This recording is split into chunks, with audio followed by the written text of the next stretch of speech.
সম্পর্কটা খুব আন্তরিক হয়ে যেত। স্মারকলিপি পড়ে শোনাবেন।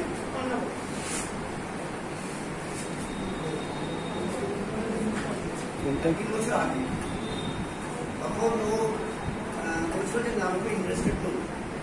কারণটাও বলেছিল যে আসলে আমার যে সাথে থাকি এটা অত্যন্ত ভালো, আমার সঙ্গে একসঙ্গে আছি, মানে একটু ভাবছি না।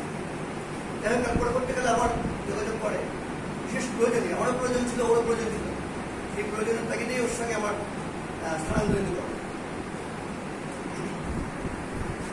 শ্রদ্ধাঞ্জলি কাঁচরাপাড়া উচ্চ বিদ্যালয় উচ্চ মাধ্যমিক যে দর্শনের শিক্ষক শ্রী গোপাল গড়াই মহাশয়ের বিদ্যালয়ে স্থানান্তর উপলক্ষে প্রদত্ত সংবর্ধনা।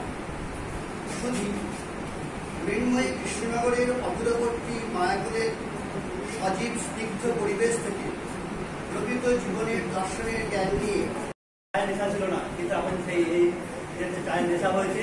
অনেকে আমার সকাল সন্ধ্যে চা বানিয়ে দিল এবং সবাইকে চা খায়।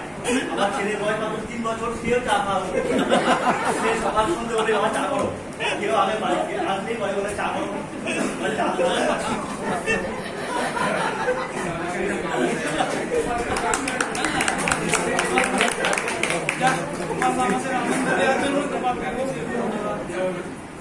গোপাল তাহলে চায়ের লোক হয়ে গেল। হ্যাঁ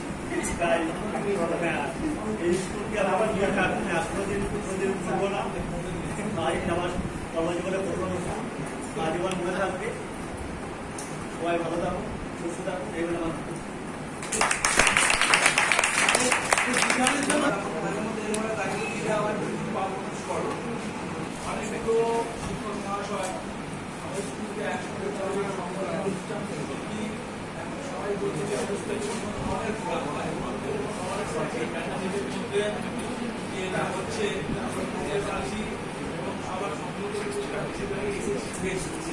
আমরা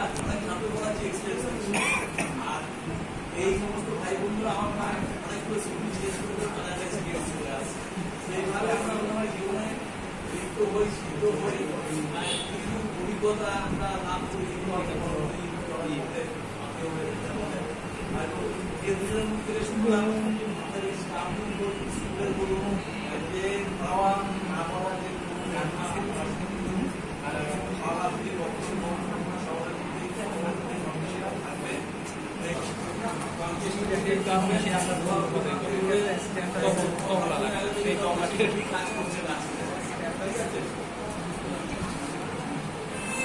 থাকবে আপনারা কাজ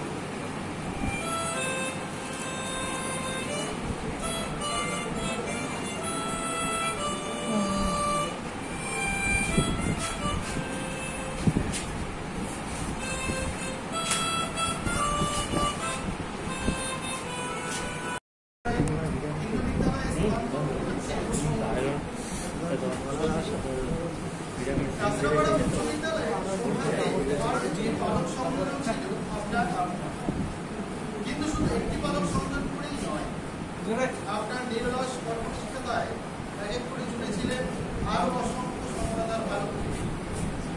ইতিহাসের শিক্ষক আপনি, তবে শুধু শিক্ষকতাই নয়, প্রতিষ্ঠানের অন্যান্য কাজও ছিল আপনার।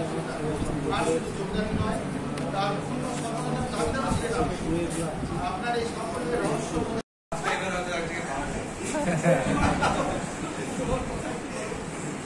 আচ্ছা, আমার আগে 4 জন তো তাদের অভিজ্ঞতা, স্কুলের অভিজ্ঞতা শেয়ার করবো।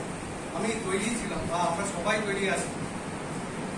আমি মনে মনে কল্পনা করতাম যে এরকম একটা দিন পরে একদিন আসবে, সেটা হচ্ছে 42 সালের সেপ্টেম্বর মাস, যেখানে আমি এখানে দাঁড়িয়ে এইরকম একটা অনুষ্ঠানে নিজের স্মৃতিচারণ করবো এই স্কুলের সম্পূর্ণ আমার অভিজ্ঞতা। আর আমার খুব কাছের বন্ধু হয়ে উঠেছিল প্রথম হচ্ছে উদাহৃত্য, কারণ আমরা একদিন আগে পরে জয়েন করেছিলাম।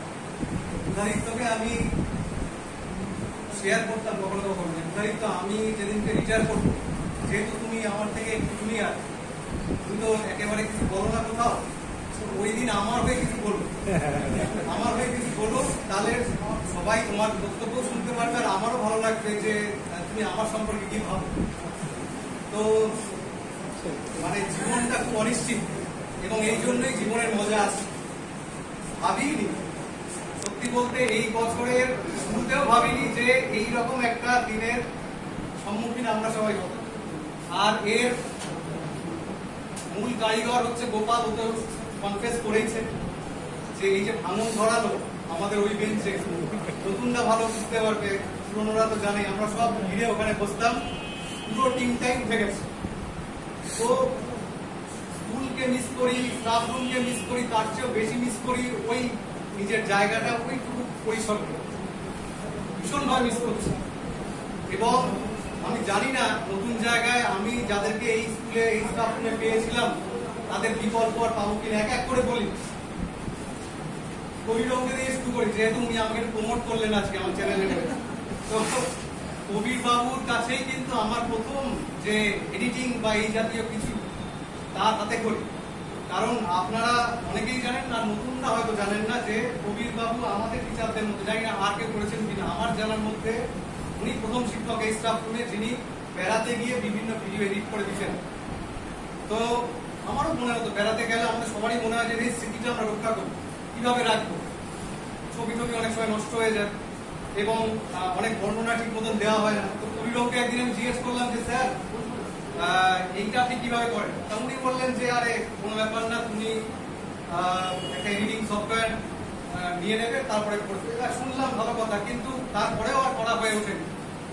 তো কবির বাবুর কাছ থেকে আমার এই ধরনের যে নতুন কর্মকাণ্ড তার প্রাথমিক হাতে করি এবং অনুপ্রেরণা ছিলেন উনি। আর একজনকে মিস করবো খুব, নতুন স্কুলে সেই মাস্টারমশাই অনেক পরে এসছে আমাদের স্কুলে, আমার পরে, আর আমার মাসখানেক পরেই তিনি চলে গেলেন, সেটা হচ্ছে বিধানদা।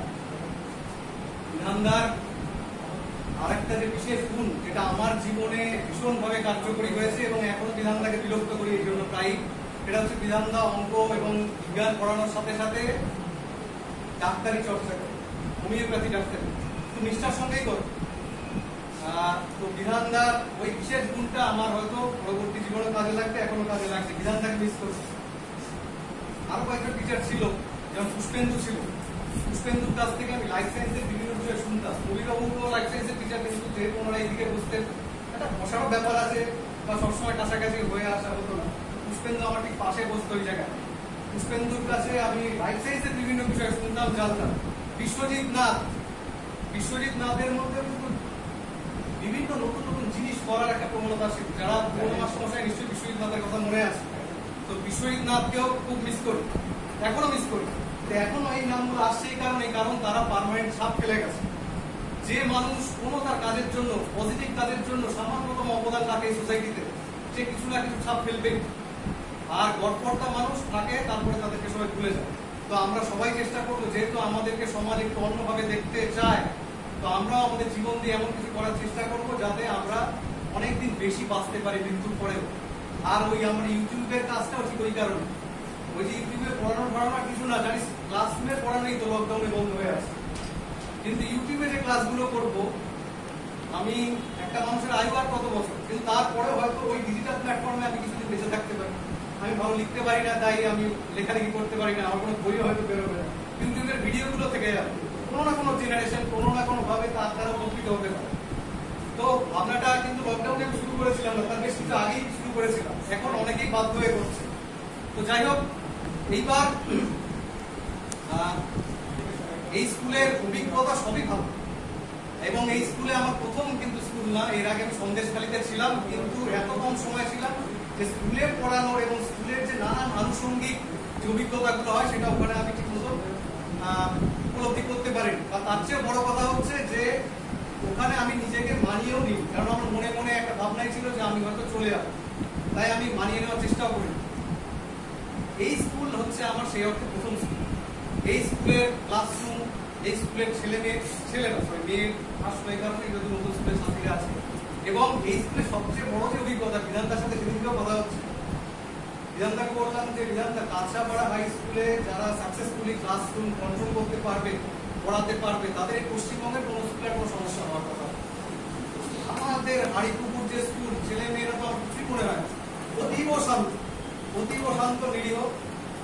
আমি কিন্তু আমার স্কুলের ছাত্রদের বদনাম করছি না, কিন্তু তারা বাই নেচার একটু বেশি দূর, তাদের সাথে আমার ভালোই সম্পর্ক ছিল, তাদের এদিক ওদিক নিয়ে গেছি আমি অনেক সময়, কিন্তু এটা আমার ব্যক্তিগত অভিজ্ঞতা, জানি না আপনাদের ক্ষেত্রে কি আছে।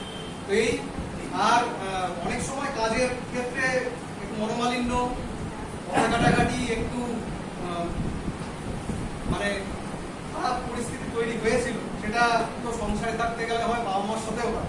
তো আমার কিছু সিনিয়র মাস্টারমশাই বা আমার সমসাময়িক যারা এবং আমার যারা জুনিয়র, যদি আমার কোনো কাজে, আমার কোনো কথায়, আমার কোনো আচরণে তাদের মনে আমি আঘাত দিয়ে থাকি, তাহলে আমি এই একটা সুযোগ পেলাম, যেহেতু সুযোগটাকে তৈরি করে দেওয়া হয়েছে, তাই আনুষ্ঠানিকভাবে তাদের কাছে আমি ক্ষমা চেয়ে নিচ্ছি। কারণ যতই হোক আমরা মানুষ, তো মানুষ মাত্র ভুল হবে, এবং ভুল থেকে আমরা নিজেদেরকে সংশোধন করারও চেষ্টা করি। তো বিভিন্ন অভিজ্ঞতার মধ্যে দিয়ে সেটা আমার পরবর্তী জীবনে নিশ্চয়ই কাজে লাগবে। তো আপনারা ভালো থাকবেন, সুস্থ থাকবেন, এবং তারপর যেটা দামি কথা বলেছে যে আমরাও যাতে আজীবন গর্ব করে যেতে পারি, সেই রকম পরিস্থিতি আমরা চাইবো যে এই স্কুলে তৈরি হোক। কারণ যতই হোক বলার তো প্রশ্ন আসছেই না, কেন ভুল, এটা আমাদের স্কুল।